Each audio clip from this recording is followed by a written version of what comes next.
Tervetuloa Urin jäljillä podcastin uuden jakson pariin. Ja tähän jaksoon me ollaan saatu vieraaksi radiojuontaja, tuottaja ja Jääkaapilla podcastista tunnettu Eetu Koho. Tervetuloa. Kiitos paljon. Oikein mukava olla täällä. Mites äijillä menee? Kesää tässä pyörii no kovaa tässä vauhtia. Vähän niinku kesälomaa vietellessä, että just sen perjantaisin käy Suomi-Popin radioa tekemässä, mutta muuten noin niinku lomaillessa nyt on ihanaa, kun on lämmin, niin on päässyt oikein semmoisen niinku kesäiseen tunnelmaan, että on sadettakin saanut piilottaa kaapin perälle ja no toki kävin mökillä, oli sadetakki mukana. Mutta ei tarvinnut käyttää. Ei tarvinnut. Mä luotin siihen, että se pysyy siellä kassissa tiukasti. Joo, kesäkuu olikin vähän synkkä, niin se on mukava, että nyt heinäkuu on ollut vähän tämmöinen lämmin. No ehkä vähän liian lämmin itselle, mutta muuten hyvä. Niin siis sehän on se suomalaisuuden raja on just siinä, että oispa vähän lämpimämpi ja sitten kun tulee se lämmin päivä, niin onpa vähän kuuma. Vitsi kun olisi. Just tuossa mökillä meillä oli siinä pieni työmaa pystyssä, niin siinä yhdenkin työmiehen kuulin vähän tuskailemana, että vitsi, tarviiko se nyt koko päivää paistaa? Mä ajattelin, joo, on se nyt toisaalta ihan kiva. Että se. Ja ehkä itselle vaan se nukkuminen on kaikista se ongelmallisia, että kämppä on monesti kuuma, niin se on sitten aina se on kerrostalossa. Se on ainut itselle, mikä ainut lämpimissä keleissä on inhottava. Joo, mutta nyt on onneksi ollut sen verran tuulta. Tuossa viime yönäkin ensimmäistä kertaa, mulla on siis just tämmöinen perinteinen helsinkiläinen yksiö, jossa on ihan helvetin kuuma.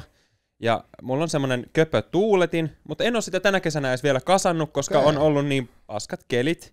Nyt viime yö, kun tulin Tampereelta Helsinkiin ja oli tää 28 lämmintä, niin mä mietin siinä illalla, että tarviskohan se nyt kasata, mutta onneksi sen verran tuuli, mulla on ikkuna siinä niinku, sängyn vieressä, niin siellä tuli semmoista kivaa ilmavirtaa, että mä että no ehkä tää nyt tässä menee ihan kivasti. Joo. Et ei ole vielä ollut onneksi niin tuskainen mulla ainakaan. Se on hyvä. Mulla paistaa koko päivän tavallaan aurinko siihen oma yksiö, niin se on vähän sitten, ja iso ikkuna siinä just siinä keskellä kämppää, niin se on lämmin setti. Mutta lähdetään legendaarisella kysymyksellä liikkeelle, että mistä innostus media-alaa kohtaan lähti, tai mistä ylipäätänsä kaikki lähti liikkeelle? No, mulla se innostus kiteytyy semmoisen yksittäisen hetkeen, kun mä muistan, että mä oon pyöräillyt lätkätreeneistä kotiin, ja sinänsä tämä hetki on jotenkin epäjohdonmukainen, koska olen siis kuunnellut aamulypsyn koko shittiä siinä pyöräillessä, ja muistan, että siinä Jyväskylässä Keljonkankaalla on semmoinen kylmä asema, huoltoasema, siitä ohi on pyöräily, ja mä oon tajunnut, että niin joo, että Jaaja ja Anni ja Perällä taisi olla siihen aikaan vielä aamulypsyssä. Mä oon tajunnut, että niin joo, että noi tekee työkseen. Eli siis muitakin töitä voi tehdä, kun että sä oot joku myyntireiska jossain myymässä jotain sähkösopimuksia tai valokuitunettejä tai että sä oot poliisi tai sairaanhoitaja tai valomies, että tommostakin asiaa voi tehdä työkseen, niin se on ehkä mulle se niinku oivallus, mikä sitten myöhemmin kääntyi siihen, että kun mä pelasin tosiaan lätkää silloin ihan niinku tavoitteellisesti Jypissä, muistaakseni ehkä B-junnuissa SM-sarjaa silloin, ja musta oli niinku aina tuntunut, että joo mä oon ihan hyvä tässä, mutta mulla ei ole niinku luontaiset, mua ei ole suunniteltu urheilijaksi, minun tekee hirveästi työtä, että mä pärjäsin siinä ja just pärjäsin. Ja sitten se kiteytyi siihen hetkeen, kun olin siis maalivahti, 97 syntynyt, ja Jyväskylässä meitä oli 3 sitten siihen aikaan. Minä, Markus Ruusu ja Veini Vehviläinen, ja nämä 2 muuta molemmat on varattu NHL:ään. Mä tajusin, että niin joo, että se saattaa pitää jo paikkansa, että mua ei ole ehkä luotu tähän niin paljon kuin noita kahta on. Kyllä. Ja sitten mä taas keksin sen saman jotenkin aika hahmottumaan tulee se, että niin joo, että noi Jaaja ja Anni tekee niinku länkyttämistä työkseen, ja ne on niinku hauskoja, ja niillä on kivaa työkseen, että niin joo, että mähän on tommonen, että tohonhan mut vois olla tehty. Mä, niin joo, että mites tää, ja sit mä lähdin vähän tutkimaan, että mites tää, ja sit sieltä aika nopeasti Googlasta osui Laajasalo-opisto täytyy sanoa, että itse valmistuin sitä nyt, että lopetin koulun toukokuussa. Noniin, kato näin, se tuppaa kiertämään kummasti. Mutta joo, mutta tuo on tavallaan hyvä, että tavallaan miettii niitä omia vahvuuksia niitä, että jos tuntuu, että ehkä tämä nyt ei näytä siltä, että tämä onkaan mun juttu, niin sitä miettii, että mikä se sitten voisi olla se juttu. Näin kävi myös itselläkin, että ei oikein löytynyt sitä urapolkua, että mitä mä haluaisin tehdä välttämättä, ja kokeilin vähän eri aloja ja töitä, mutta sitten se media-ala vaan puski jotenkin sieltä, että tätä mä haluan tehdä, ja sitä Laajasalo itsekin hakeuduin. Oli hyvä koulu kyllä. On se joo. Mähän siis asuin siellä asuntolassa sen vuoden, ja se oli musta niinku kriittisen tärkeää sille omalle kokemukselle, että kun sä asuit siellä mediakoulussa, niin sehän tarkoitti sitä, että sulla oli sen mediakoulun resurssit käytössä ympäri vuorokauden. Et sit kun sulla on illalla tylsää, niin sä saat mennä siihen radiostudioon Tai siihen aikaan, kun oli vielä korona, kun mä siellä opiskelin, niin teidät vedetään sinne viikoksi karanteeniin, koska joku teistä ehkä teki positiivisen testin siellä asuntolassa, ne oli erikoisia vuosia, niin sä pystyit käydä siitä niin kuin varastosta hakemassa karaoke-laitteet sinne teille. Kun teet on lukittu, etteikö sä poistuu sieltä, niin sehän oli näppärää, että teillä oli sit karaoke-laitteet siinä, että saitte siellä viihdyttää toisianne ja kaverit toi kaljaa siihen oven taakse ja niin päin pois. Mutta se, että sä asuit siellä, tai mä asuin siellä siis, niin se oli musta jotenkin sille mun Laajasalo, että musta, jos mä en olisi ollut niin läsnä siinä, niin se olisi voinut jäädä vähän ehkä sillä lailla, että no saiko tästä nyt tarpeeksi irti, mutta kun siellä oli, niin se oli vähän niin kuin pakotettu siihen ympäristöön, että tuli kokeiltua kaikkea. Oli aikaa tehdä kaikkea, niin kuin omia juttuja, podcasteja tai muuta, erikoisohjelmia. Niin, vähän väkisinkin siihen, että no mitäs tekemistä tässä nyt keksisi? No, tuossa on tommonen kamera, pitäisikö kokeilla jotain? Tai tuossa on toi tyhjä radiostudio, että mennäänpäs nyt tekee jotain ihan vaan niin kuin ajankuluksi. Pakko kysyä vielä tuosta, kun asuntolassa asuit, niin oliko siellä villimeno siellä asuntolassa? Ainakin mitä meidän vuosiryhmällä, niin siellä tuntui kyllä olevan melko Oli siellä kyllä villimeno. Ja siis, no, ei nyt mitenkään niinku aktiivisen villi, mutta sanotaan, että siellä olisi mahtunut siis olemaan paljon enemmänkin kuin mitä meitä sinä vuonna oli. Että sinne olisi mahtunut varmaan joku 10-15, mutta meitä ei ollut siellä kuin ehkä 5-6. Mutta kyllä se oli sen päivästä sekoilua. Kun se nyt voi kuvitella, kun sinne laitetaan, meitä oli siis minä ja nyt joku saattaa tuntea Energyn aamun tuottaja Neija Kärkkäinen oli muun muassa samaan aikaan siellä. Niin kun sinne laitetaan 5-6 tämmöistä suht luovaa ja suht vilkasta kaveria niin kuin sinne samaan lootaan. Ja sitten se ympäristö oli jotenkin muuten niin tavallaan, että se loi myös sitä, että voin tässä nyt ihan julkisesti sanoa, että esimerkiksi silloin, kun meidät tosiaan sinne karanteeniin laitettiin, niin joku koulun taho, olisiko ollut ihan rehtori tai joku muu, niin oli tämmöinen idea, että kun joku meistä teki positiivisen koronavirustestin, että ei siis mitään sen ihmeempää, mutta että se testi oli positiivinen, ei ollut mitään oireita muita, niin tämän jonkun koulun edustajan idea oli se, että tämä tyyppi, joka se testin teki, niin muuttaa tuolivarastoon nukkumaan. Okei. Niin mehän aloitettiin sitten asuntolassa kapina, koska mehän ei tällaista missään nimessä aina suvaita, että ei kukaan rupea missään tuolivarastoon nukkumaan. Hän oli siis ihan terve, mutta hän nyt vaan niin kuin sattui tekemään sitten sen testin positiivisena. Ja tosiaan me käytiin pölliä sieltä karaoke-laitteita ja kaikennäköistä muuta, ja olisiko me jotkut bileetkin siellä sitten joskus järjestetty ja kaikennäköistä. Hauskoja muistoja, mutta ihan ylipäätään vaan se muistan Laajasalon opiston talonmies oli jotenkin sympaattinen hahmo, hän lämmitti meille saunaa. Joo, se oli, mäkin muistin, se oli sympaattinen. Mutta siinäkin oli jotkut ihmesäännöt sen saunan lämmittämisen kanssa, ja me niitäkin vastaan kapinoitiin. Ne oli tietyt päivät, milloin sitä sai, ja mä, että kun se nyt on tossa se sähkösauna nyt tämmöisessä isossa hökkelissä ja kaiken näköistä. Mutta voin suositella, että jos menet Laajasalon opistoon, niin katso, onko asuntolassa tilaa, jos et nyt sattumalta asu siinä jossain lähellä, niin kyllä kokemuksia ja tarinoita jää pankkiin. Joo, kyllä ehdottomasti kannattaa, mutta se kiinnostaa, että miten sitten päädyit lopulta Laajasaloon. Mietitkö se niin kuin muitakin vaihtoehtoja vai miten se sinne sitten just ajaudut silloin opiskelemaan? No se oli varmaan, mulle se kyllä varmaan oli niin kuin aika lailla ainoa vaihtoehto, että mähän opiskelin siihen aikaan siis Jyväskylässä Jamkissa tradenomiksi, mutta se jotenkin tyssäsi musta paikallaan ja musta se oli niin kuin enemmän ja vähemmän ajanhukkainen tradenomi-opinnot, koin sen itse niin, ja sitten se jotenkin se Laajasalo tuli vastaan, että no toi ois, mistä tuntuu, että noi kaikki media-alan tyypit, niin kuin, että kaikki on sen käynyt ja sitten jotain tehnyt sen jälkeen tai mitä milloinkin. Ei mulla kyllä oikein ollut vaihtoehto, että se oli sitten niinku se, tai sitten olisin jatkanut niitä tradenomi-opintoja tai mitä nyt sitten olisin milloinkin keksinyt. No miten sitten sun ura tavallaan sen koulun jälkeen jatkoi, että pääsikö se niinku suoraan sitten johonkin töihin vai miten se, niinku se siitä polku jatkui sitten?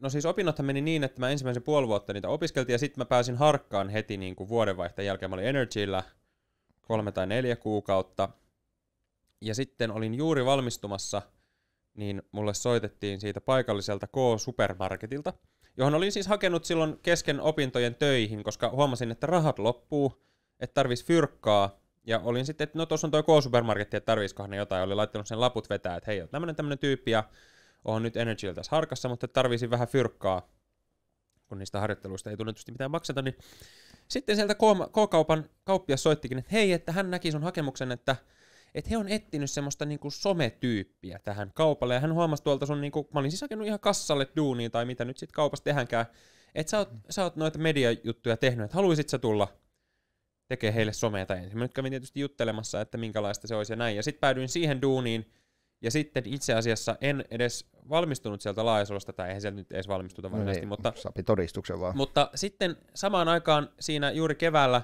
Radio Rock haki vielä harkkareita, ja mä jäin sitten vielä, että mä olin sen kesän, kun periaatteessa, niin kuin nyt koulut loppuu keväällä, niin olisi loppunut, niin mä olinkin sen kesän sitten vielä Radio Rockilla, ja samaan aikaan tein sinne Laajasalon K-supermarketille somea, niin kuin vähän päällekkäin aika pitkää päivää, ja sitten tein sitä somea sinne, ja sitten mä tein Radio Rockille aina sitten se harkan jälkeen vähän jotain siellä täällä risteilykeikkaa, jotain lähetystuurauksiakin, kunnes sitten Facebookista haettiin radiojuontajaa, en muista millähän nimellä se oli, mutta lopulta se keikka oli tämmöinen firmakeikka, jossa minä päädyin sitten esittämään radiojuontajaa, ja Jarkko Tamminen teki erinäköisiä pilapuheluita ja hahmoja.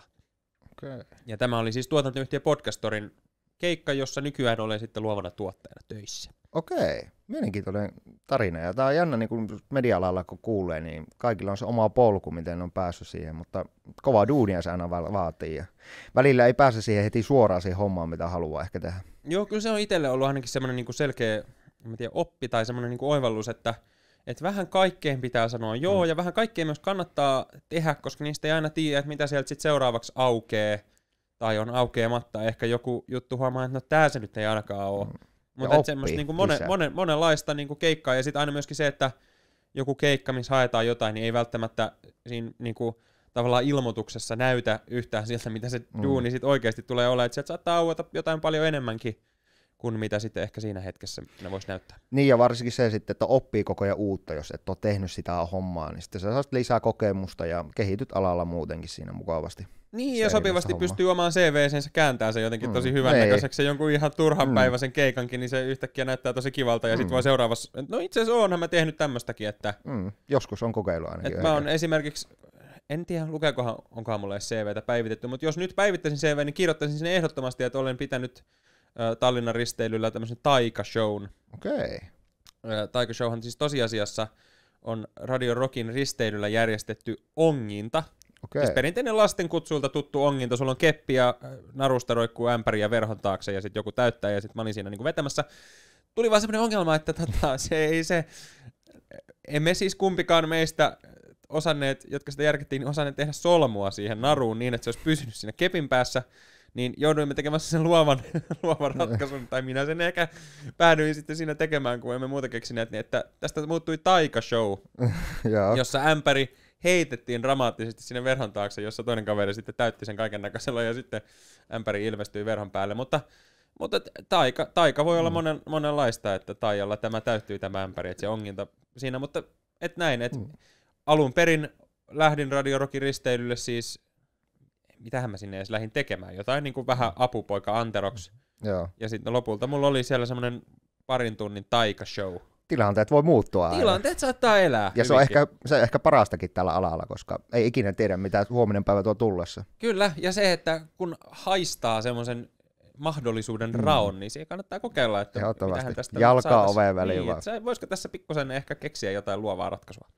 No, koiko se sitten myös, että oliko sulla mitään haasteita semmoisia tuossa matkan varrella tai uran varrella, ja mikä sitten niinku ruokki tavallaan vaan silti vaan jatkaa sua? Oliko semmoisia? Haasteita varmaan päivittäin aamulla herääminen. Se on yleensä. No ei siis, kyllä mä huomaan niinku tuskailevani, tai olleen tuskailevani, ja siis edelleen tuskailevani sen niinku tavallaan eteenpäin menemisen kanssa, että sehän ei niinku, että on se sitten, otetaan sitten Eetu siitä Laajasalon opistosta tai 3 vuotta sitten, mikä ikinä päivänä niin kuin repästäänkään, niin ainahan se siinä hetkessä näyttää, että eihän tämä niin kuin etene mihinkään. Et mulla oli tavoite, kun mä muutin Helsinkiin, että mä haluan radiojuontajaksi, ja niin kuin nyt jälkikäteen, kun sitä katsoo nyt, kun sitä ensimmäistä omaa radio-ohjelmaa niin olen tässä kesän tehnyt, niin onhan se mennyt koko ajan johdonmukaisesti eteenpäin sitä kohti.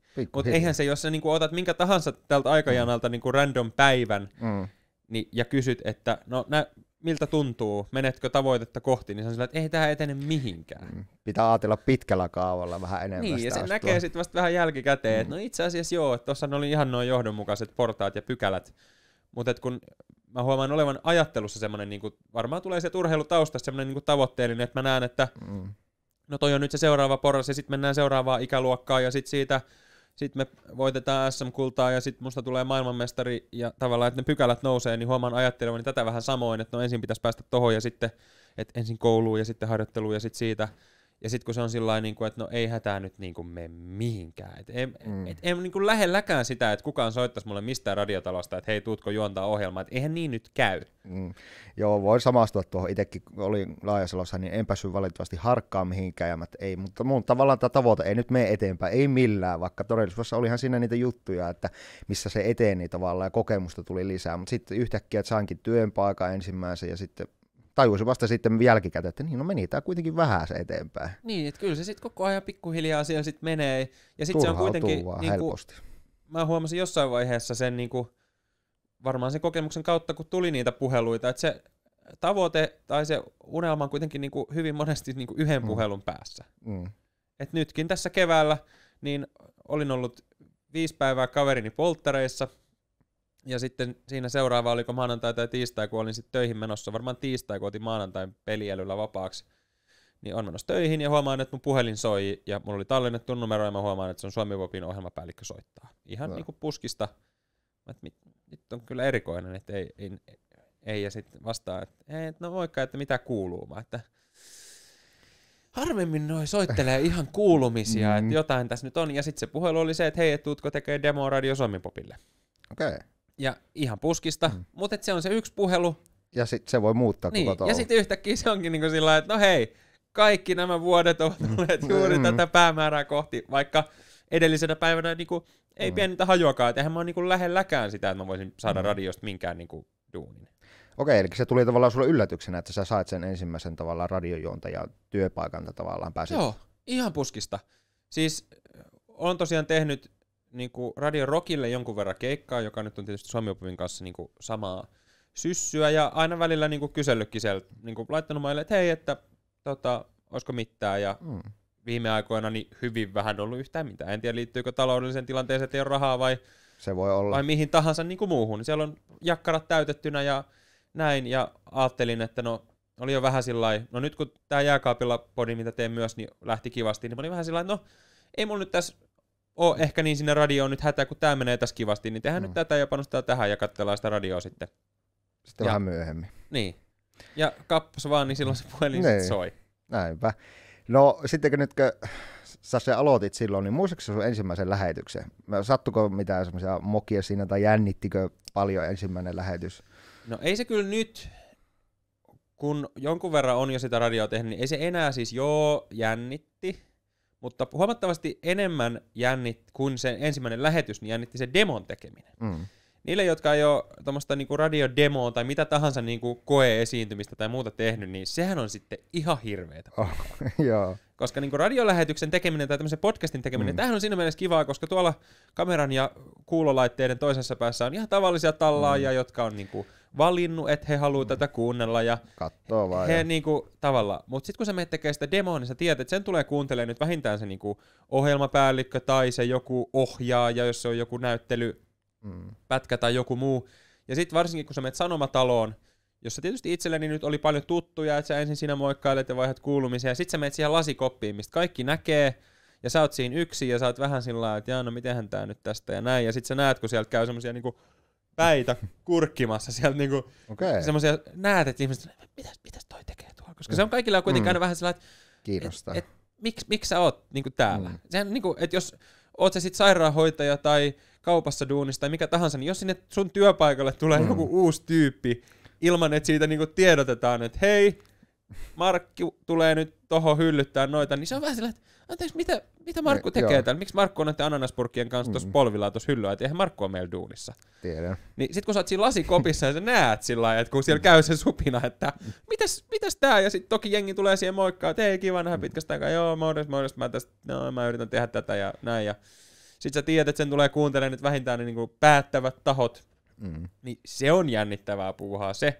Että sit kun siitä selvisi ja sit sai sen seuraavan puhelun, että no kyllä me nyt tehdään tää ohjelma, niin eihän se lähetyksen tekeminen nyt sinänsä, varsinkin kun niitä lähetyksiä nyt oli jo niin kuin joskus tehnyt, että se ei ollut niin kuin se kaikkien aikojen ensimmäinen lähetys, mutta kyllä mä senkin muistan sen kaikkien aikojen ensimmäisen live-lähetyksen. Radiohan voi tehdä vähän kahdella tavalla, sä voit tehdä joko niin, että sä nauhoitat sen etukäteen, tai sit sä voit tehdä oikeasti livenä. Se aina se jännittävää se live, aina se ensimmäisiä siis kertoja. Se ensimmäinen varsinkin, se oli ihan hirveetä. Ja mä siis ihan rehellisesti niinku huusin ensimmäisen puoli tuntia, kun mä Siis mä olin niin, sä oot niinku, sehän on radion tekeminen ylipäätään on niinku, varsinkin yksin, kun sä teet yksin lähetystä, niin sehän on niinku todella epänormaali tilanne siinä mielessä, että sä istut semmosessa niinku kopissa yksin, ja sit kun sä oot niinku, olas alussa tosi innoissa siitä, että vitsi miten makeeta, ja sä haluat, että sulla on tässä niinku hyvä fiilis, ja sulla on hirveä adrenaliini, kun sä tiedät, että nyt tää on livenä, ja sä näet, että biisi on 15 sekuntia, ja sit sä painat siitä sen mikin auki, ja sulla on niinku, niin mä siis huusin varmaan sen ensimmäisen niinku puoli, mulla on kova ääni muutenkin, niin se on varmaan siis ihan järkyttävää. Se on. Mä en ehkä tainnut edes kuunnella nimenomaan sitä ensimmäistä puoli tuntia, koska mä muistan, kun tuli niinku, radiossa tulee mainokset sillain niinku 20 yli ja 25 vaille ja 5 vaille, niin se niinku toisen mainoskatkon jälkeen mä muistan, että mä jotenkin niinku rentouduin, että no joo, että ehkä tää menee ulos, ja sit se niinku siitä lähti, mutta se ensimmäinen puoli tuntia, niin kysyit, että teitkö jonkun mokan tai muun, niin siis en mitään sen ihmeempää muuta kuin niinku huusin, olin ihan liian liekeissä siihen tilanteeseen, ja sehän niinku, jos mä olisin esiintyvä artisti tai muusikko, niin sehän voisi sopiakin siihen, että mä oon niinku, tiedätkö, eka keikka ja täältä tullaan ja hei rock and roll ja tästä niinku sähkökitaraa, mutta kun sä oot radiossa ja joku ihminen istuu autossa ja on menossa, että se oli joku ilta, että joku on just, että se niinku istuu saunan lauteilla tai on ajelemassa niinku iltavuoron jälkeen himaa, niin ei se siihen oikein sovi, että sieltä niinku no tässä Metallica ja mitä ihmettä. Ja varsinkin miettiä, kun mitähän täällä nyt tapahtuu niin, oikein. mikä tätä jätkää vaivaa, miksi se on noin niinku, toki siitä varmaan kuuluu se niinku into, mutta et se on niinku ehkä semmoinen virhe. Ja tuleehan siellä niinku, nytkin kun noita lähetyksiä on tehnyt, niin ei ole kyllä tullut mitään sen isompia virheitä. No yksi tietysti, mikä heti ensimmäisessä lähetyksessä oli virhe, niin en ollut ajatellutkaan asiaa, mutta kun teen siis Radio Suomi-popilla Perjantai-terassi-nimistä ohjelmaa perjantai-iltana, joo. Ja koko Sanomatalon radioilla ei siihen aikaan sit enää ketään muita ole niin varsinaisesti siellä istuskelemassa, niin en ollut tajunnut semmoista kysyä, että mikähän tämän niin WhatsApp-puhelimen pääsykoodi on, koska ohjelman idea on se, että ihmiset vois laitella sinne perjantai-iltana viestejä, ja meillä on heti siihen alkuun semmoinen kysy mitä vaan -osio, kun edellisessä ohjelmassa Menopaluus on Harri Moisio ja Manu Tuppurainen ja poliisi Kristiina Komulainen, niin vähän sillä idealla, että nyt on poliisi poistunut, että nyt saa vapaasti kysyä mitä vaan, ja ideana se, että ihmiset laittaisivat sinne WhatsAppin ääniviestejä ja muita, ja sitten mä istun siihen niin kuin studiolle, ja Harri ja muut kumppanit siitä toivotan heille hyvää illanjatkoa, ja sitten mä oon niin kuin, no tossa on toi WhatsApp-puhelin, mä mites tää ei aukee? Että tässä on joku pääsykoodi. No eihän mulla ole kenenkään puhelinnumeroa niinku tyyppisesti, kenen mä nyt perjantai-iltana. No sitten Alina Kangasluoman puhelinnumero mulla nyt onneksi oli, häntä sitten häiritsen. Anteeksi, että tässä oli ideana näitä viestejä, mutta mä en päästä tähän puhelimeen. Et se ehkä viesti, että kannattaa valmistautua sen verran, että mietit, että mikä koodi, pääsykoodi. Pääset kaikkiin laitteisiin, mitä olisi tarkoitus käyttää. Mutta joo, tuossa vielä viitataan aikaisemmin, kun sanoit, että tavallaan se alkuun ei tunnu luontevalta olla yksin. Ja radiojuontaminen on kahdestaan helppoahan, se on ihan se on mukavaa, mutta sitten kun yksin menet ensimmäistä kertaa, niin eihän se ei tunnu vaan luontevalta. Se miettii, että juttelet ihmisille, mutta sä et näe niitä tuossa eessä tavallaan. Siis se on niinku mielisairaan ihmisen hommaa kirjaimellisesti, kun sä niinku teet sitä, niin se tuntuu siltä, että sä oot niinku munkin ohjelman ja sävy on niinku semmoinen, että ollaan niinku lepposa ja tässä nyt perjantai-iltaa ja hei mitäs tässä jalat pöydälle ja otetaan joku kylmä siha otetaan ja istuskellaan tässä. Oot niinku parhaan kaverin siinä apukuskin paikalla autossa ilman, että sä oot autossa tai apukuskin paikalla, vaan sä yksin siellä lasikopissa. Mä vielä nyt kun tein sitä perjantai-iltaisin, niin siellä ei siis kirjaimellisesti Sanomatalossa, no varmaan siellä on siis ehkä joku vartija ja Ilta-Sanomien uutispäivystäjä, mutta muutenhan siellä ei ole niinku yhtään ketään. Ja mä etukäteen ajattelin, että tämä voi olla vähän kyllä, niinku, että pysynköhän tyyliin hereillä. Ja kun oli kokemus siitä, että se tosiaan se yksin juontaminen on aika, niinku, sehän on niinku vaikeeta. Siis siinä mielessä, koska sun pitäisi puhua luontevasti niinku kaverille, mutta sä et puhu kellekään. Ja kukaan ei vastaa, sä et saa mitään reaktiota. Mutta se perjantai-ilta on itse asiassa aika kiva. Koska sulla on se tyhjä niinku sanomatalo. Sä voit laittaa siitä monitorista niinku musat täysille. Se on ihan sama, mitä sä siellä teet. Kukaan ei näe, kukaan ei kattele. Voit olla ihan rauhassa siinä semmoinen. Niin, että kun palaten siihen niinku demokokemukseen viimeisimpään, niin just se, että kaikki tuijottaa ja mitäs tässä nyt tapahtuu, niin siellä ei kukaan tuijota ja kukaan ei. Että sä voit myös tavallaan niinku siitä tilanteesta, mikä on niinku tositilanne, että 1000 ihmiset kuuntelee, 10 000, ei ehkä 100 000, en tiedä.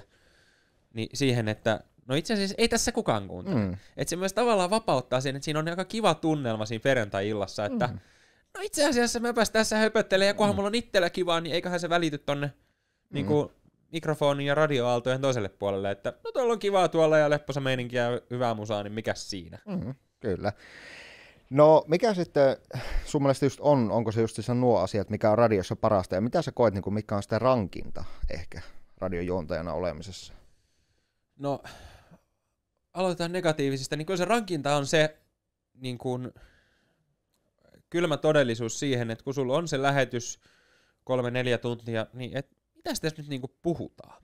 Et vaikka on supliikki kaveri ja näin, että kun sä teet kahdestaan, niin sullahan ei tarvii niinku varsinaisesti olla sen kummempaa aihetta, että sä saat siitä niinku jotain järkevää joristua. Nyt sen verran, että sulla nyt on se 1-2 minuuttia aina silleen niinku speakin täytettä.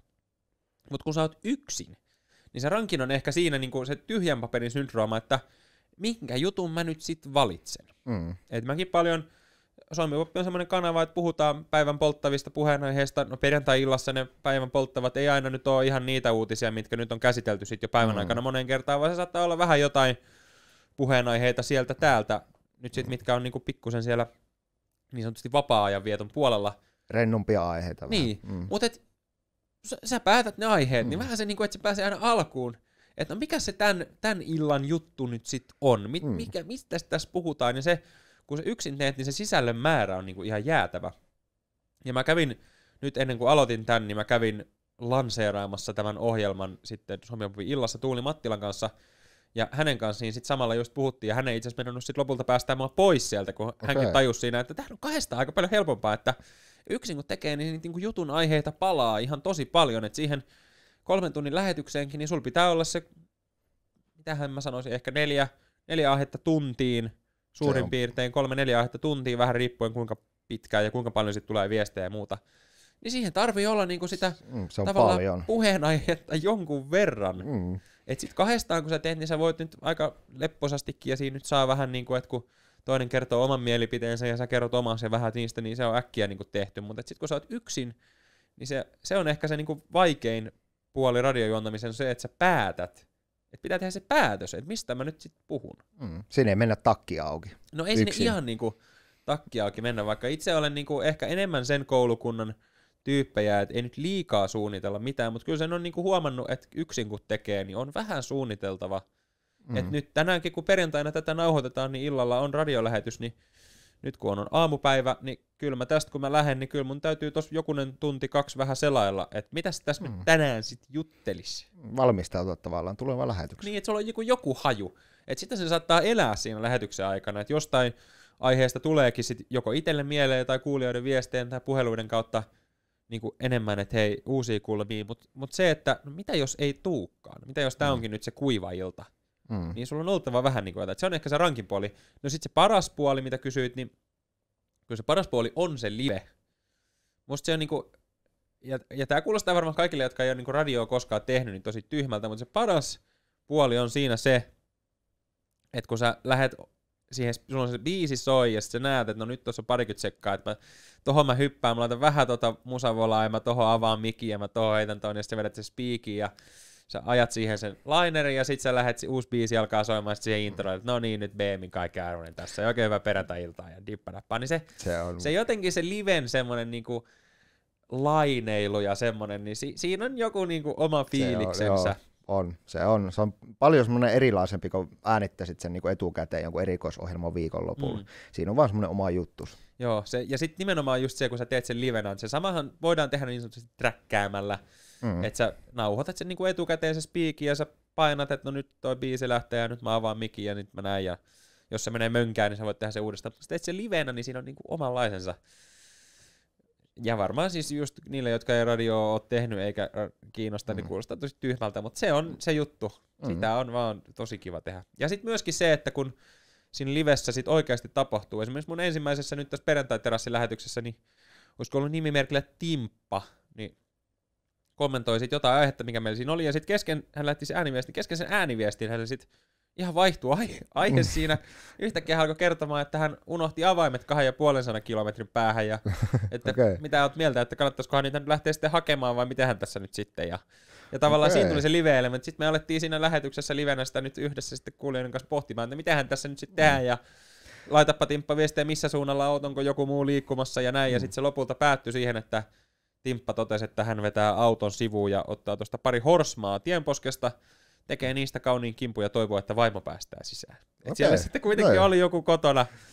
Mutta tavallaan tommoset, että sitten siinä livessä tulee myös sitä, että se hauskoja tarinoita. Niin, se saattaa elää ja sitten siinä pystyy niinku heittäytyy siihen hetkeen jotenkin eri lailla.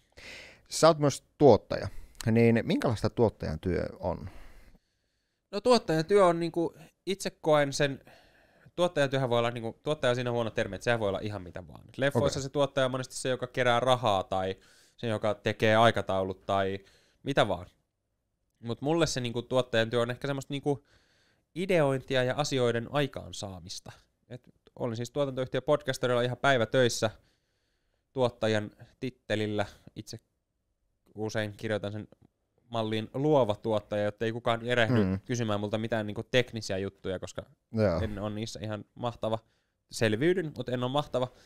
Niin kyllä musta se niinku tuottajan työ sit taas on just sitä, että sä pääset ideoimaan niinku ja tavallaan auttamaan, keksimään niinku sitä, että hei, sulla on tommonen ohjelma, voisiko se mennä näin, tai tommonen asiakas, että voisiko teille toimia tämmönen juttu. Me esimerkiksi Ylelle pitsataan ohjelmia jonkun verran, niin se on niinku aina mahtavaa, että sä pääset niinku konseptoimaan, että no voisiko tämmönen ohjelma toimia, ja että no jos me haluttaisiin nyt tehdä tämmönen, niin mitenhän tää nyt sitten toimisi, ja semmoista niinku ajatustyötä, mutta toki se tuottajatyö on paljon myös tosi tylsää, niinku ihan vaan semmoista, että sä kuuntelet nauhoituksia ja myös niinku editoit. Kuuluu podcast-alalla monesti tuottajan työhön myös se niinku ihan peruseditointi, mikä musta on niinku aika tylsää. Mutta sitten taas siinä on se hyvä puoli, että sit sä saat, kun sulla on itsellä se näppäimistö ja hiiri kädessä, niin sä saat siitä myös just sellaisen. Sen näköisen, kun itse haluat. Niin, että mun mielestä tämä menisi näin, niin sun ei tarvitse kommunikoida sitä kellekään niin leikkailla erikseen, vaan sä vaan teet sen ja sit sä oot, että no olisiko tää hyvä. Eli tuottajalla on kuitenkin iso vastuu sen ohjelman onnistumisen kannalta. On, ehdottomasti. Kyllä niinku, että toki, no vähän riippuu tietysti aina ohjelmasta, mutta varsinkin siinä tapauksessa, jos olet ollut myös niin sanotusti tuottajan roolissa ideoimassa sitä, niin kyllähän se silloin se tuottajan rooli on niinku tosi vahva siinä, että miten se onnistuu, että millainen se idea on, onko se semmoinen kuin se pitää, toki sitten aina ne esiintyjät tekee sen lopullisen niinku toteutuksen, että kuinka hyvin se matchaa siihen, mitä on niinku alun perin suunniteltu, mutta että sitten myös se niinku jälkityö ja sitten toki tuottajan työ on myös niinku se ohjelman kehittäminen. Että hei, voisiko tässä toimia tämmöinen, kokeilkaas tämmöistä. Mun kokemuksen mukaan tämmöinen juttu toimii, saataisiko me tää jotenkin kokeiltua tähän ohjelmaan, miten me kannattaisi pyöräyttää tämä, miten me saadaan ihmiset kuuntelemaan tämä alusta loppuun paremmin. Joo, ja varmasti sitten se onnistuminen tunne, kun näet, että se lähtee se ohjelma hyvin, tai podcasti tai joku muu kasvamaan tavallaan, ja näet, että vitsi, tämä toimikin tämä juttu. Kyllä, just näin, tai sieltä tulee joku niinku palaute, että hei vitsi, onpa nerokas formaatti tai jotain muuta, niin kyllä siitä, niinku, se on sitä parasta. Tuosta palautteesta tuli mieleen, niin paljon varmasti olet saanut viestejä, tai no radion kautta ainakin, mutta mikä on semmoinen oudoin viesti tai kommentti, minkä olet saanut? Tuleeko mieleen? No kyllä se on musta joka kerta outoa, kun ihmiset ottavat kantaa siihen, että miksi tuolla on kynsilakat sormissa. Okei, sitäkö ihmetellään paljon? Sitä ihmetellään, siis ei nyt paljon, mutta aina silloin siis kyllä nyt muutamia viestejä ja kommentteja kuukaudessa tulee, että miksi tuolla on kynnet lakattu tai niinku ihmeen kynsilakka. Niinku sillä että mitä sitten? Niin. Niinku tavallaan se on musta niinku vaan outoa, että mä vielä ymmärtäisin niinku jonkun, no en mä kyllä ehkä ymmärrä mitään ulkonäköön liittyvää kommentointia, mutta jonkun niinku oikein ihmetyksen, että miksi tuolla on silmälasit väärinpäin, tai hei anteeksi, voitko laittaa housut jalkaan tyyppiset niinku semmoiset, mutta se, että se vaan jotenkin kiinnittää joidenkin ihmisten huomioon. On, ja sitten tuntuu, että jotkut on jumittunut sinne jonnekin vanhaan aikaan, johonkin 80-luvulle. Että... Niin, siis mulle on ihan fine, että jonkun mielestä se ei ole niinku hyvän näköistä, tai niinku, että se on vaan jotenkin outoa, mutta se, että miksi kommentoin asiaa, niin se on musta aina niinku... Ja paljon porukka laittaa nykyään, niin se ei niinku pitäisi olla kenellekään mitään uutta. Niin, että tuliko niinku yllätyksenä, että näinkin voi olla tässä tilanteessa. Okay. Ja sitten varsinkin just semmoisia, että se ei niinku, että jos se vielä olisi niinku jos tekisin jotain niin kuin muotiin kauneuteen liittyvää ohjelmaa, niin ehkä sitten mä ymmärtäisin sen vielä paremmin. Mutta et johonkin videoon, jossa juttelen jonkun ihmisen kanssa siitä, että mitä pizzatäytteitä pitää olla, niin sinne joku kommentoi, että hei, miksi tuolla jätkällä on kyysilakat? No, ehkä siksi, kun se, mielestäni ne on ihan kivan näköistä. Voiko siinä olla joku muu syy kuin se? Nämä on aina, mitä ei päästä muiden ihmisten sisään, mitä nää tällä ajaa takaa. Mutta aika vähän muuten mitään niinku outouksia on tullut vastaan. Toki aina jotain niinku ihan ihmetyksiä, niin semmoisia, mistä ei saa edes niinku kiinni. Mutta ehkä niinku tommosista järkipohjaisista, niin toi on se niinku musta erikoisin. Joo, okei. On kyllä outoa itsekin, tämä pakko myöntää. No, oliko sulla tavallaan sitten haaveessa niin kuin jossain vaiheessa koko ajan, että sä aloitat jonkun oman podcastin tekemisen? No joo, kyllä se on niinku, kun ensin oli se radiohaave, ja silloin kun sen radion löysin, on ollut varmaan joku vuosi 2013, silloin kun sitä koko shittiä kuuntelin ja pyöräilin, niin silloin ei varmaan edes oikein ollut vielä niinku podcasteja, mutta sitten jossain vaiheessa mä löysin tällaisen formaatin kuin tunnin henkilöhaastattelu. Okay. Eli mitä nytkin tässä tehdään? Pitkä henkilöhaastattelu podcastina. Tässä ei ole keskeytyksiä, ei uutiset paina päälle, eikä niinku tarvii leikata mihinkään niinku mun leffan mainosvideon välillä. Ei tehdä niin sanotusti telkkaria, missä on koko ajan kiire. Ja koukutuin niihin, ja se varmaan siis tuli jostain niinku Amerikasta jotain Conan O'Brienia ja mitä niitä nyt on sitten ensin ollut siellä. Ja mä tämähän on itse asiassa aika kiva, ja mä siis tykkäsin niitä kuunnella, ja sitten aina niinku vähän takaraivossa se, että no mitenhän mä pääsisin itsekin tätä tekemään, tämmöistä olisi niinku kiva tehdä. Ja sitten kun päädyin työkseni niitä ohjelmia ideoimaan, niin toki sitten on siinä mielessä ehkä huono tuottaja, että idea on aina samalla myös, niinku, tai oikeastaan jopa ehkä niinku, en edes samalla, vaan aika usein niinku, itseni prioriteettina, että millaista ohjelmaa mä niinku haluaisin itse tehdä. Kyllä. Ja yksi niistä ohjelmaideoista oli sitten, että no musta olisi kiva tehdä niinku julkishaastatteluita, mutta se on niinku semmoinen formaatti, mitä on niinku tosi paljon jo tehty. Et se niinku, että hei, terve, tuuppa vieraaksi ja jutellaan, mistä sattuu sun niinku asioista, mikä se sitten ikinä onkaan, niin oli musta vähän sillä että no toi on niinku ehkä jo tehty, että joku kulma tähän pitäisi löytää. Ja sitten niinku, varmaan jostain Aamulypsyn aikaisista tarinoista on jäänyt Jaajun joku semmoinen viisaus mieleen, että yritetään tehdä semmoista ohjelmaa, mihin niinku miljoona, tai niinku puhutaan semmoista aiheesta, mihin miljoona suomalaista niinku jollain tavalla voi samaistua tai kokea itsensä siihen tilanteeseen. Ja sitten mä niinku, että no mitäs nyt kaikilla suomalaisilla on? No alkuperäinen idea oli pönttöllä.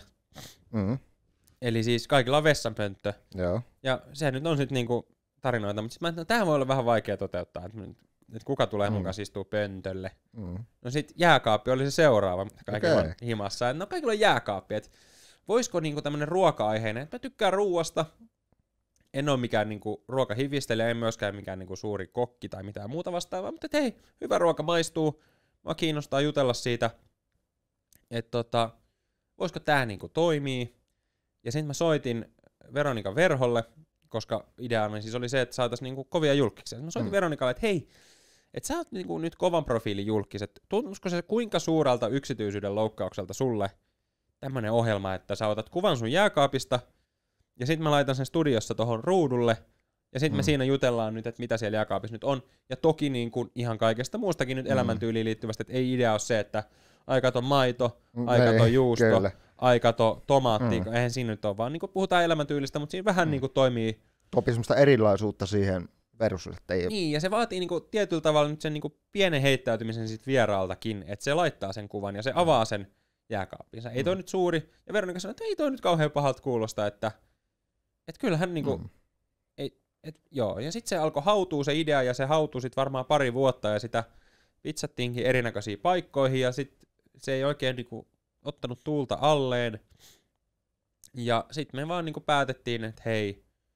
pistetään tää nyt ulos niinku tällaisena. Et kyllä se niinku semmoinen haave oli siitä lähtien, kun semmoisen formaatin niinku huomasin, että hei, tämähän on niinku makeeta, ja sitä on niinku nimenomaan siitä, että kun tätä on kiva kuunnella, niin vitsi, tota olisi varmaan kiva tehdäkin.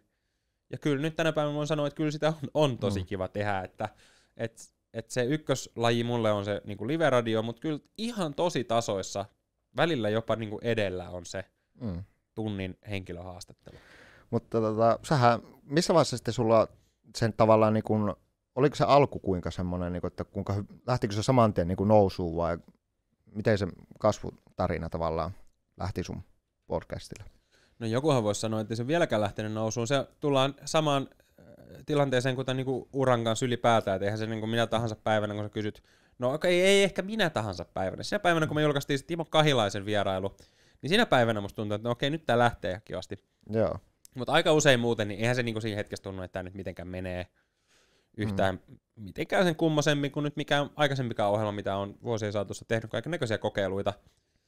Mutta aika tasaisesti se sieltä koko ajan kasvaa. Me on nyt tehty sitä viime vuoden marraskuusta, että vähän reilu puoli vuotta. Ja aika sillä pikkuhiljaa. Ei mun mielestä nyt mikään niinku salamalaukaus, että heti saman tien nyt. Eikä vieläkään nyt musta ole mikään niinku superhitti. Joo. Siis siinä mielessä. Mutta siitä sen huomaa, että se varmaan ihan kivasti menee, että kun pyydetään podcasteihin, meet festareille, niin ihmiset tunnistaa ja tulee juttelee, tai se jäbä siitä. Niin siitä ehkä osaa päätellä, että no ehkä tämä nyt sitten on ihan hyvä idea, koska sekään ei ole mikään itsestäänselvyys, että vaikka se musta oli heti hyvä idea, ja meidän tuotantoyhtiössä muutenkin niin kuin oltiin tosi fiiliksissä, kun alun perin silloin joskus 3 vuotta sitten sain sen idean, että hei, jääkaappia näin. Ja sitten sitä tarjottiin varmaan niin kuin kaikkiin paikkoihin, mihin nyt voi tarjota Ylelle ja podcast-palveluihin, ja sitten se oli aina vähän niin kuin se, että no, saako tuosta jääkaapista nyt juteltua? Sitten mä yritin sen, että no, ei tässä nyt jutella niin kuin just sitä, että katso, sulla on tomaatti tossa, mitä sä teet tomaatista, vaan enemmän siitä niin kuin elämänmuutoksesta ja että no hei, silloin kun muutit omilles, niin mitä sä silloin söit ja nyt kun sä oot miljonääri, niin mitäs nykyään. Ja se topii vähän erilaisuutta siihen tavallaan jaksoon tai ohjelmaan, kun siinä on joku muukin kuin. Niin, ja sit se niinku oli vähän se vastaanotto sillä, että no onko tuo nyt sit kummonen idea. Mutta nyt kun sitä on julkaistu, niin musta se on kiva, että ihan tavallisetkin ihmiset sinne kommenttikenttään kommentoi, että hei, onpa mahtava nimenomaan tää ohjelman idea. Että tässä on niinku jotain vähän erilaista kuin se just, että no niin, ja tuuppa mainostaa sun uutta leffaa -tyyppinen haastattelu. Ja täytyy kyllä sanoa, että itsekin silloin huomasin sun podcastin, selasin TikTokia, niin tuli vastaan joku video, että mikähän podi tää on, mutta heräsi mielenkiintoa heti siihen, kun siinä oli just joku jääkaapista puhuitte jostain, niin piti mennä katsoa se jakso, koska herätti heti mielenkiinnoa se jääkaappi-osio, että mikä ihmeen podcasti tää on. Ja mä tykkään siitä, että se vaatii myös sieltä vieraalta niinku sen pienen heittäytymisen ja niinku tavallaan etukäteen sen niinku valmistautumisen, että mä otan sen kuvan siitä jääkaapista ja mä lähetän sen. Se ehkä vähän avaa sitä niinku keskusteluyhteyttä ja ovea niinku jo etukäteen. Mutta alkuperäinen kysymyksesi oli, että lähtikö se mitenkään heti, niin ei se nyt siis mitenkään heti yhtään sen lennokkaammin lähtenyt. Et ekat jaksot silloin kun ne julkaistiin, niin keräsi jonkun 1000 ehkä katselua tai jotain semmoista niinku sillä lailla, että no ihan jees, mutta mikäs tässä. Mutta nyt sitten tässä, kun nyt istutaan, niin nyt ne ekatkin jaksot niin nousee sieltä, että niillä on se 10 000 katselua, mikä sitten on jo niin kuin suomalaiselle ohjelmalle ihan jees. No, miten sä sitten niin valihet siihen ohjelmaan niin vieraat ja aiheet sitten? Valiheksä sä vaan sitten tässä on mikä, niin. No, jos olen rehellinen, niin valitsen vieraat sillä perusteella, että kenet mä saan paikalle. Okei, joo. Hyvin pitkälti. Toki mulla on niinku aina lista koko ajan aktiivinen, jota päivitän, että ketkä olisi makeita.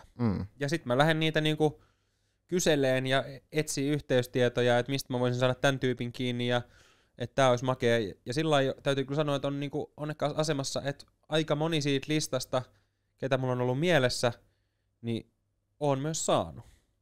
On löytynyt joku yhteystieto ja sitten se tyyppi on vielä halunnut tulla. Et tänä päivänä tämmöinen niinku podcast-vieraiden etsintähän on niinku suht helppoa, koska kaikki media-alan tyypit ja niinku ylipäätään julkikset on yrittäjiä, mikä tarkoittaa sitä, että hyvin monesti on ihan suoraan heidän Instagramin profiilissa, heidän sähköposti. Kyllä. Niin sä saat edes niinku jonkun yhteyden. Toki jossain vaiheessa joku kysyi multa, että miten sä saat ihmisiä kiinni. Jos mä lähetän 10 tyypille mailiin, niin niistä 2 vastaa ja toinen tulee. Kyllä se näin menee. Että se toinen niistä vastaajista kieltäytyy, mutta sitten taas toisaalta ne kieltäytymisetkin, mitä tulee, niin 1 on semmoinen, joka on niinku kategorisesti sanonut, että tohon ohjelmaan en tuu. Okay. Kaikki muut on ollut semmoisia, että no nyt ei just ehkä sovi. Kyllä. No onko sitten joku jakso tai joku niin ollut semmoinen erityisen, mikä on jäänyt mieleen silleen hauskana tai koskettavana sitten? No kyllä mun se täytyy sanoa, että Timo Kahilainen, suuri suomalainen esikuva varmaan niin kuin kaikille, mutta kyllä se oli ensinnäkin ainoa jakso, mikä me on käyty niin kuin paikan päällä tekemässä. Niin joo. Mutta Okay. voin kertoa nyt ehkä semmoisen tarinan kulisseista, että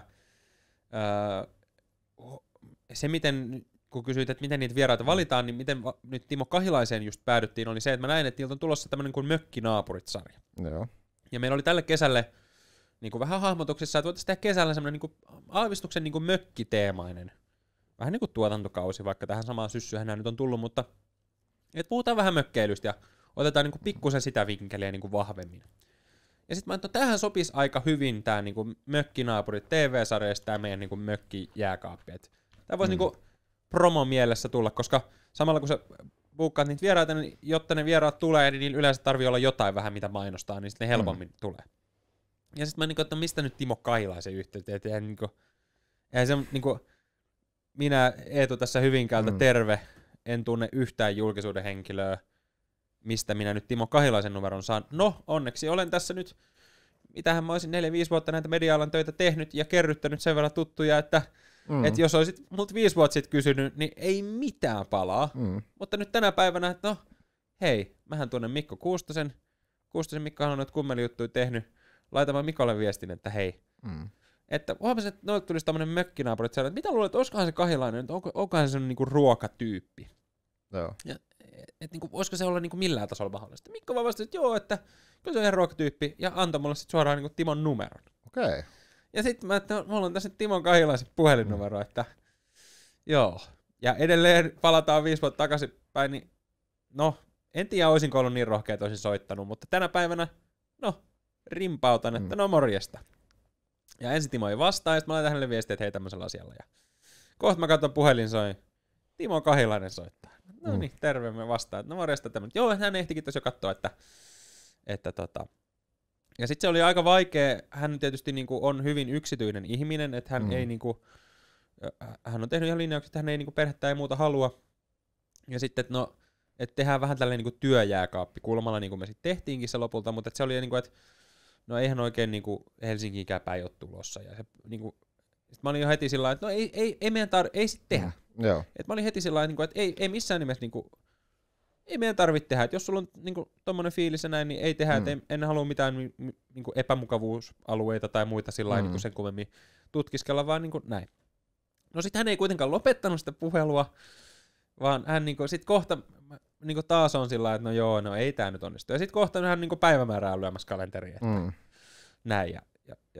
Ja sitten me jätettiin se vähän auki, ja sitten lopulta se päivämäärä meni ohi, ja sitten me niinku uutta, ja sitten no eihän nyt ole tulos Helsinkiin, että jos ette te sitten ole tulos tänne päin. Okei. Okay. Sitten mä siinä puhelimessa sillä niinku, tai siis eri puhelu, kun se alkuperäinen, me soiteltiin useammankin kertaa siinä välissä, ja sitten niinku että jos ette te sitten ole tulos niinku tänne päin. Sitten mä että niin, sinne päin. No kyllähän me voitaisiin olla tulossakin, että mihin päin. Ja sitten tosiaan mentiin hänen kotiinsa tekemään se ohjelma. Okei. Okay.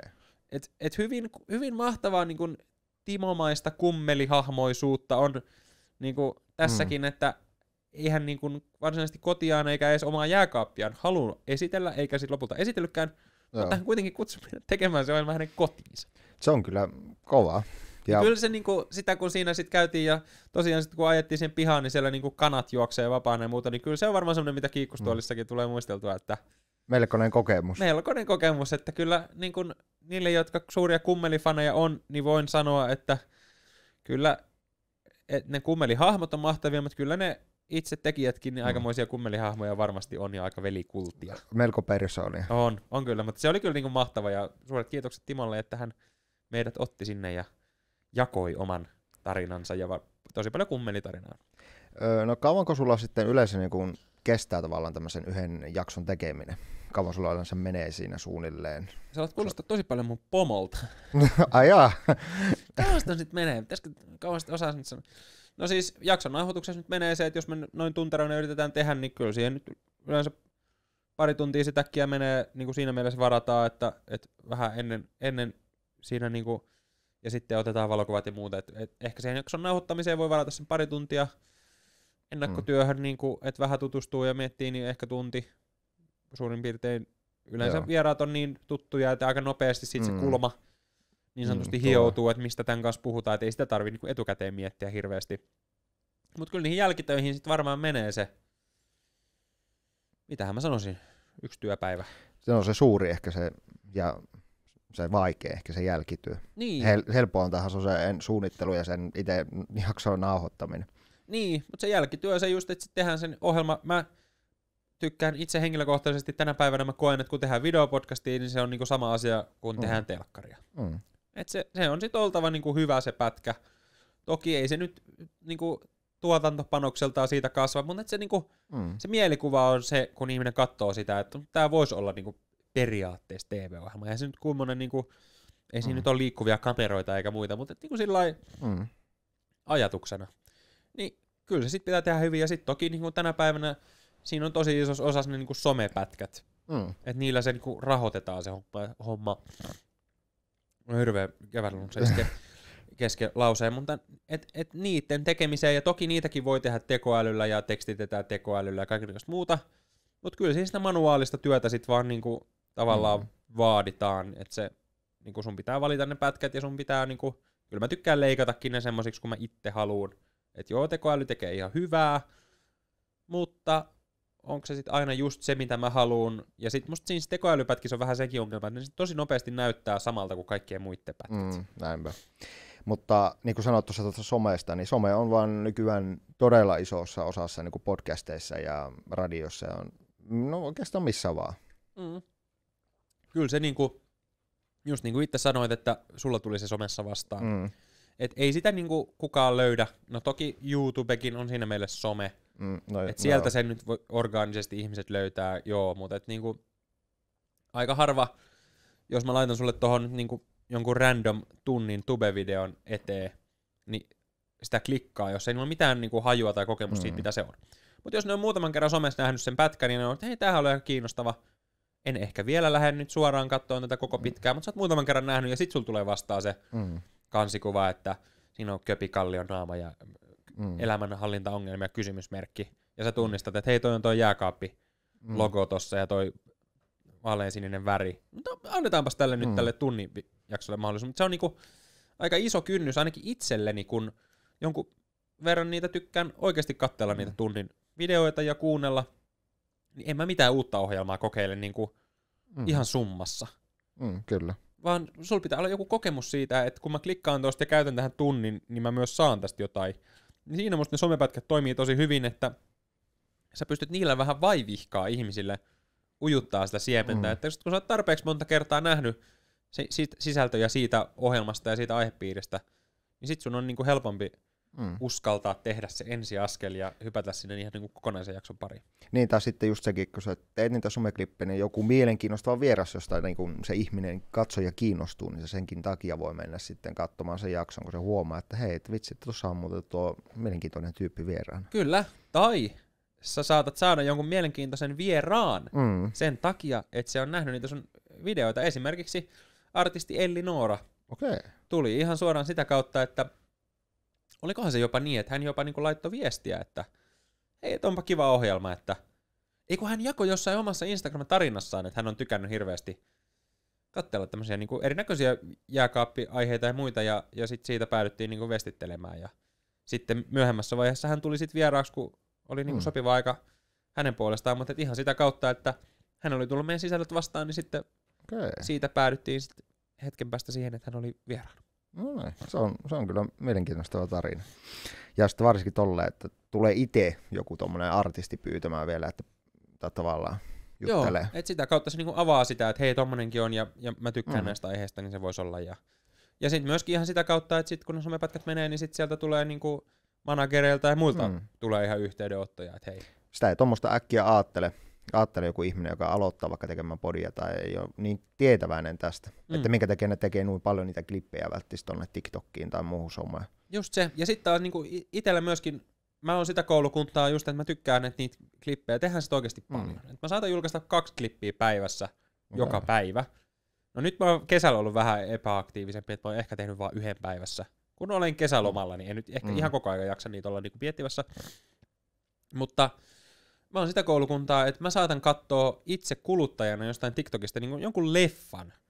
Sillain, niin kuin, että mä katson, joku on pätkinyt niitä. En nyt ehkä koko leffaa, mutta tosi pitkään. Niin sit mä mietin sen niinkin päin, että No jos joku nyt on sit kova TikTokin käyttäjä, niin sehän saattaa olla, että se tykkää katsoa tämän meidän podcastin siinä TikTokista.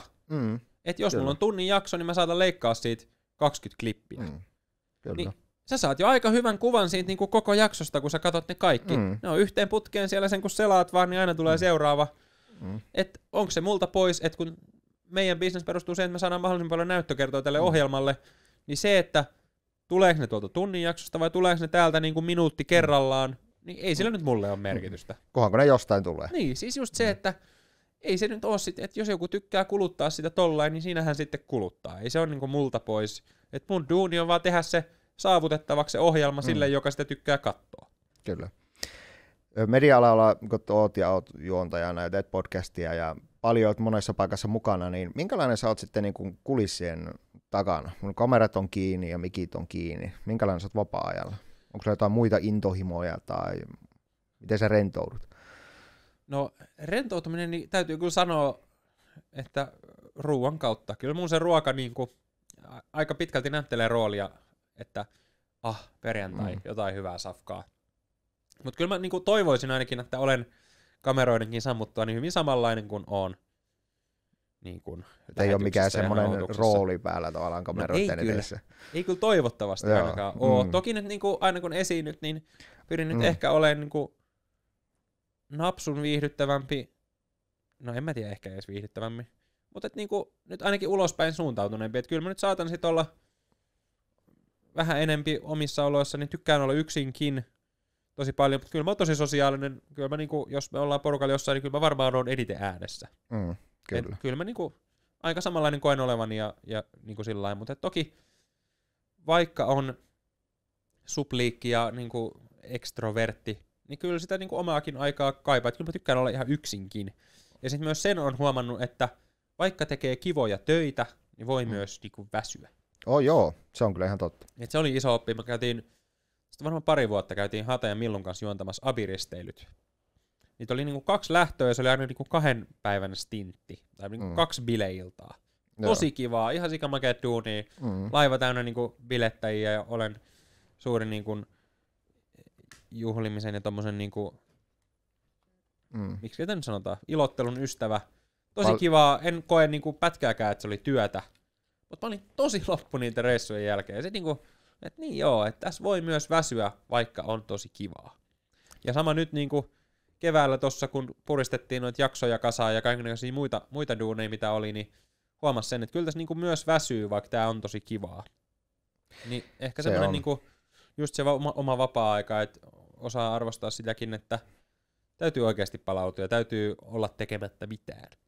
Joo, voin itse kompata tuolta, että just itselläkin on tavallaan, että ei tunnu työltä, kun tykkää tehdä tätä niin paljon, että tuntuu tavallaan ihan kuin joku harrastus tai joku muu vastaava, niin kyllä se sitten välillä tuntuu, jos oot jossain tuolla koko viikonlopun kestävällä jossain keikalla tai vestareilla tuolla teit jotain hommaa, niin kotiin tuut, niin kyllä sä oot vähän semmoinen, että eipä kyllä enää tee mediaa, nähdä ehkä ketään, että on mieluummin on päässä päivä yksi ehkä kotona sunnuntaina.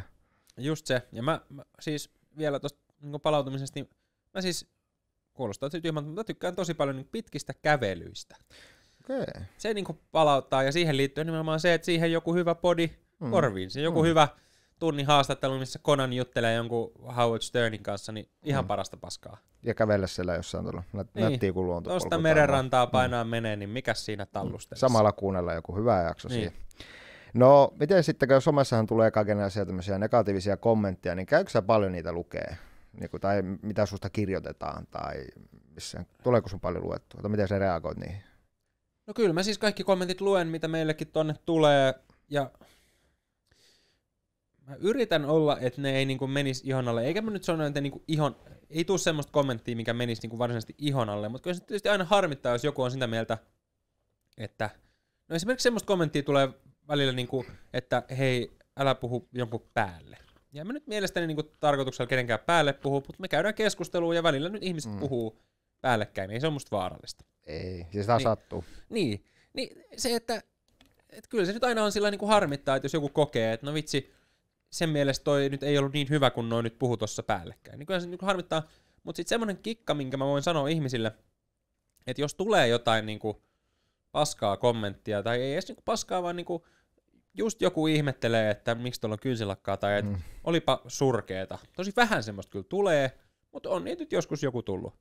Niin kun niihin vastaa sillä niin kuin yltiörakkaudellisesti, että voi harmi, pahoittelut, että koit noin, mutta niin kuin parhaani täällä yritän ja sydänemoji, niin ei kukaan enää jatka sitä paskan antamista. Se on totta. Ne on sillä että hei, hyvä asenne, hei, let's go.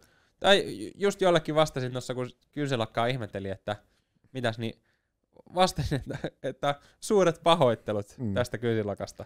Ja se on samalla ehkä vähän semmoinen, että toista korvassa saat samalla laittaa sisään ja toisesta ulos sitten. Niin, että jos sä niin kuin, otat sen vastaan niin kuin, vähän niin kuin liiankin lämpimästi, niin kyllä se aika nopeasti loppuu siihen myös. No, miten sä niin kuin, nyt tällä hetkellä niin kuin koet niin kuin media-alan niin kuin nykytilanteen? Esimerkiksi onko radio- ja podcastilla minkälainen tulevaisuus sun mielestä? No kyllä mä uskon siihen, että aika hyvä tulevaisuus niin kuin, ehkä just kaikilla tämmöisellä niin kuin puhesisällöllä tai niin kuin tämmöisellä, niin kuin, ehkä se on niin kuin sitä tarinan kerrontaa, mitä tämäkin tässä nyt on, että kerron omaa tarinaa, niin kyllä mä uskon, että niille on niin kuin kysyttää se, että missä formaatissa se on, onko se nyt sitten niin kuin radio vai podcasti vai TV-ohjelma vai mikä vaan, mutta kyllä mä uskon semmoiselle niin kuin tarinoille tulee aina olemaan niin kuin kysyntää ihmisten niin kuin kokemuksille ja ainakin semmoisille niin kuin poikkeuksellisille tarinoille tai semmoisille tarinoille, mistä joku voi jotain oppia. Ehkä tästäkin joku jotain oppii, en tiedä, mutta ainakin saa nyt semmoista vertaistukea, että hei, että ai tolla meni noin, ehkä tää tästä mullakin menee, tai ei vitsi, mulla on mennyt ihan samoin. Kyllä. Niin, näin. Ja tosta tuli sitten tuossa mieleen, kun aikaisemmin puhuit vähän tuosta tekoälystä, niin mitä mieltä sä oot nyt siitä, kun tekoäly tavallaan lisääntyy media-alalla varsinkin todella paljon, että sitä käytetään enemmän sisällöntuotannoissa ja monissa muissa jutuissa, niin mitä mieltä sä tästä itse oot? Onko se huono vai onko se hyvä juttu? No en mä tiedä, onko se hyvä tai huono juttu, mutta kyllä mä huomaan sen, että kyllä se välillä niin kuin mietityttää ja en ehkä pelota, mutta niin kuin sillä lailla, että kuuntelin siis jonkun jenkkipodin just, jossa joku, oliko ollut elokuvaohjaaja, kertoi, että ei mene ihan hirveän kauaa, niin esimerkiksi Netflixissä, niin se tietää se Netflix, että sä tykkäät tämmöisistä leffoista, niin sulle tulee niinku tekoälyllä tehtyä just semmosia leffoja, missä tykkäät niinku näin. Niin. Niin kyllä se nyt niinku tuotantopuolen ihmisenä niin vähän saattaa olla sillä että niin joo, että mites näille mun ideoille nyt sit käy. Jos toi tekoäly pystyy niinku se pystyy munkin kulutukset sanoa, että mä tykkään tommosista podcasteista. Tommosista keskusteluista, missä on tommosia tarinoita, niin hei, tossa olisi niitä 100 lisää. Niin kyllä se nyt vähän huolestuttaa, että mitenhän tässä nyt sit käy. Mutta sitten toisaalta on myös niinku se totuus, että olisiko ollut just joku Chris Williamsonin podi, jota kuuntelin, että jos tekoäly pystyy tekemään paremman podin kuin minä, niin sit mä oon tehnyt jotain huonosti. Tai sit mun täytyy vaan tehdä asioita paremmin tai keksiä jotain, millä minä pystyn voittamaan sen tekoälyn tekemän version. Että onhan se diikki. Ja mä oon jotenkin miettimään tälleen, kun paljon tekoälyllä saapi kaikkia juttuja tehtyä, niin mun mielestä saattaa jopa mennä kohta siihen tavalla, että ihmiset eivät ehkä niin hyvin sitten itse osaa ehkä tehdä asioita enää, koska tekoäly tekee niitä sen sun puolesta. Niin, varmasti. Ei sun tarvii tehdä. Ei mun tarvii enää tekstittää videoa. Mun tarvii vaan korjata ne tekoälyn tekstit. Niin. Mutta kohta mun ei tarvitse tehdä sitäkään. Niin. Otetaan niinku jännää suuntaan menossa. Osaanko kirjoittaa enää kohta? No, ei varmaan. Mä en osaa siis enää kirjoittaa niinku kynällä ja paperilla. Osaan joo, mutta ei siitä mitään selvää saa, koska ei mun tarvitse tehdä sitä koskaan. Tää on aika muuttuu. Toki haittaaksi ketään, että mun ei tarvitse enää kirjoittaa, niin en mä tiedä. No, se on jännää. No, nykyään myös sitten on tämmöinen trendi, tai on huomannut tullut vastaan niin kuin somessa rappiolivettäminen. Mitä mieltä sä oot näin media-alan ihmisenä tämmöisestä ilmiöstä? No ei se varmaan hyvää kellekään tee. Mutta sitten taas toisaalta niin kuin hyvien ryyppytarinoiden ystävänä, niin jos joku nyt sitten haluaa sitä livenä vetää, niin kuin kuvata kun dokaa ja sekoilee, niin onko minä sitä kieltämään? Että kyllähän se varmasti niin kuin hyvää viihdettä on semmoiselle, joka siitä tykkää. Mutta en varmaan, niin kuin, jos minulla olisi lapsi, niin en nyt varmaan hänelle sitä suosittelisi ampatiksi. Joo, en kyllä mäkään. Ja en kyllä itse ehkä välttämättä lähtisi siihen saappaisiin, koska siinä on se melko iso leima, mikä sitten kulkee sen jälkeen sitten. Ja siinä on se leima, ja sitten siinä on vähän se sama haaste, mikä on esimerkiksi nähtävillä tämän päivän naisten pukeutumisessa punaisella matolla kansainvälisissä. No nyt se on ehkä jo vähän loppunut, mutta jossain vaiheessa oli se kisa, että kenellä on vähiten päällä. Joo. Niin sehän menee jossain vaiheessa ongelmalliseksi, Mitä siinä vaiheessa, kun ei ole enää mitään päällä. Nythän oli se jo se Jay-Zin tyttökaveri, joka oli vähän niin kuin, oliko sitten alasti vai eikö ollut. Niin tuossa rappiolivessä on vähän se, että joo, alkuun sä otat 5 kaljaa, ja sit sä otat 15 kaljaa, ja sit sä otat 50 kaljaa, mutta aina on joku, joka ottaa enemmän kaljoja kuin sinä, tai sekoilee enemmän kuin sinä. Missä se niinku raja kulkee, että hei, vedetään tässä suoneen live-tyyppinen ratkaisu. Et tavallaan se, että niinku, tavallaan se niinku kaikessa omassakin sisällön tuottamisessa, niin se, että alkuun se on ihan kiva, että se jakso saa 1000 näyttöä, sitten se on kiva, kun se saa 10 000, 100 000, mitä ikinä. Niin tavallaan se, että se rima aina nousee, niin siinä rappiolivessä se on vähän huono, koska siinä se rima vähän niin kuin kirjaimellisesti laskee. Että mihin se raja vedetään. Mikä on enää kiinnostavaa sitten, kun kaikki on jo nähty. No, se on totta, mutta sehän trendithän yleensä menee, että ne aina tulee ja menee vähän. Että nyt on joku buumi, kun monethan TikTokissakin itse tekee niitä TikTokissa livejä, tekee rappia, tekee kikkiä ja vaikka mihinkä muuhun. Mutta eikä se muuttuu, niin. Trendit muuttuu. Mutta joo, en kyllä sitä lähtisi ehkä. No, mikä sitten voisi olla sun mielestä seuraava iso juttu mediassa? Hyvä kysymys. Tämän kun tietäisin, niin olisin varmaan jo sitä tekemässä. Ensimmäisenä. En mä tiedä, siis minkä mä itse toivoisin, että olisi seuraava iso juttu, niin olisi, mitä varmaan nyt jo siis tehdäänkin paljon, mutta se, että niinku kaiken maailman mainokset niin tehtäisiin niinku fiksummin siihen sisältöön upotettuina. Eli se olisi niinku, että niinku vanhan liiton TV-mainoskatkohan on niinku rasittava. Niin me päästäisiin niinku siitä vähän eroon ja saataisiin ne mainokset niinku paremmin sinne sisään. Ja paljonhan sitä jo tehdään, mutta se niinku päästäisiin jotenkin siitä semmoisesta niinku renkutuspainoksista eroa. Se olisi mun niinku henkilökohtainen toive. Se on kyllä itse asiassa melko hyvä. Hyvä toive. Niitä on paljon. Niin, mutta en tiedä, onko se niinku mahdollista tai onko se mitenkään järkevää, mutta niinku, jotenkin se on niinku ostajankin näkökulmasta se olisi musta niinku kivempi, että mainokset olisi niinku luontaisempia siihen sisältöön. Ne olisi niinku paremmin mietittyjä ja kohdennettuja siihen. Toki se on sitten varmaan niinku kallista tehdä joka ohjelmaa semmoinen mainos, kun halutaan, mutta se olisi ainakin tapansa kullakin. Niin. No nyt kun tässä ollaan tätä sun matkaa käyty tavallaan, niin minkälaisen vinkin sä antaisit nyt, jos sä saisit palata ajassa taaksepäin siihen aikaan, kun sä lähditään media-alalle liikkeelle, niin minkä vinkin sä antaisit nyt nuorelle itsellesi? No kyllä mä varmaan semmoisen vinkin antaisin, että oo rohkeampi ja koita enemmän erottua joukosta. Okei. Tarkoittaen siis nimenomaan tätä radiohommaa siinä mielessä, että mä oon ollut siis radioharjoittelussa Energyllä ja Radio Rockilla. Joo. Ja miten radioon pääsee, niin on siis se hyvin pitkälti se, että sä menet harjoitteluun ja sitten sieltä pääset niinku duuniin. Mutta siinä on semmoinen ongelma, että kun sä menet sinne harjoitteluun, niin sähän et saa varsinaisesti niinku tehdä pitää. Tai siis saat tehdä ihan tosi paljon kaikkea, mutta on niin taustahommia, sä teet vähän niinku tuottajan töitä. Kyllä. Mutta jos sä haluat juontajaksi, niin sitä nyt ei varsinaisesti ole niinku, on siitä apua, että sä tiedät ne hommat, mutta et sä pysty näyttämään sun kykyjä, jos sä teet niitä juontajahommia. Niin et jotenkin pystyisi keksiin sitä, niinku, että miten sä saat sen oman niinku, persoonas näytille. Ja sen, että ne niinku tajuu, että hei, toi voisi olla itse asiassa juontaja. Ja mitä se itselläni kävi, niin oli sitten sen nimenomaan sen taikashown kautta, josta jo puhuttiinkin. Niin sit jengi niinku tajusi, että okei, että tolla onkin vähän tommoista niinku, luovaa kykyä esiintyä ja heittäytyy ja niinku, muutakin kuin, että joo, se osaa leikkaa noin meidän niinku, koosteet tosi kivasti. Mutta eihän niinku, ketään palkata radiojuontajaksi sen perusteella, että se osaa leikata ne koosteet tosi hyvin. Ei. Että tavallaan semmoista, että koita rohkeasti keksiä jotain, millä sä erotut niin, että sä pääset siitä niinku, laatikosta siihen toiseen laatikkoon. Ja tätä, mitä on jutellut niinku Friendikin kanssa, jotka on niinku, samalla alalla radiohommissa, niin on törmännyt just siihen, että se on tosi vaikea päästä siihen niinku, juontajalaatikkoon. Se ei ole. Ja miten radiojuontajaksi tänä päivänä päästään, niin sä oot joko sometähti tai sit jotain muuta. Koska sieltä se tulee se todiste, että hei, toi on muuten hyvä tossa. Ja vähän miten sit itsellenikin kävi, niin syksyllä hylkäsin vähän niin kuin jo sen, että no ei ne nyt tonne radiotunnelmaan ottavan. Ja sit lanseerattiin tää jääkaapilla podi, joka sit on tuonut varmaan sit sitä, että ne on siellä huomannut, että hei, toihan pärjää ton mikin varressakin. Ja nyt kun sitä näin ajattelin, niin itse asiassa meidän ohjelma taisi olla Iltalehden kannessa sillä edellisellä viikolla, kun sitten seuraavalla viikolla tuli se puhelu, että tuutko. Okay. Että saattaa olla, että siinä jotain tämmöistäkin on, mutta tavallaan se, että se pesti, mihin sä haluut, oli se sitten näyttelijä tai presidentti tai mitä ikinä, niin koita tehdä just sitä juttua.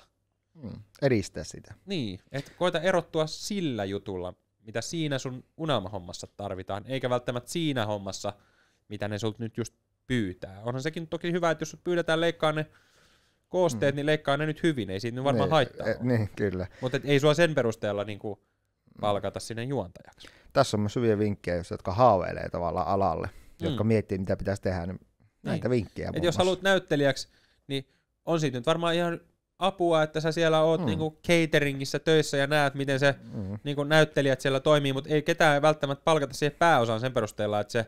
Oot kahvia kaatanut siellä ihmisille. Piti ne kahvit lämpimänä. Näinpä. Mutta tähän loppuun vielä semmoinen, että onko tulossa mitään projektia, että onko suunnitteilla mitään projektia, mistä voit mainostaa, että puhua vielä?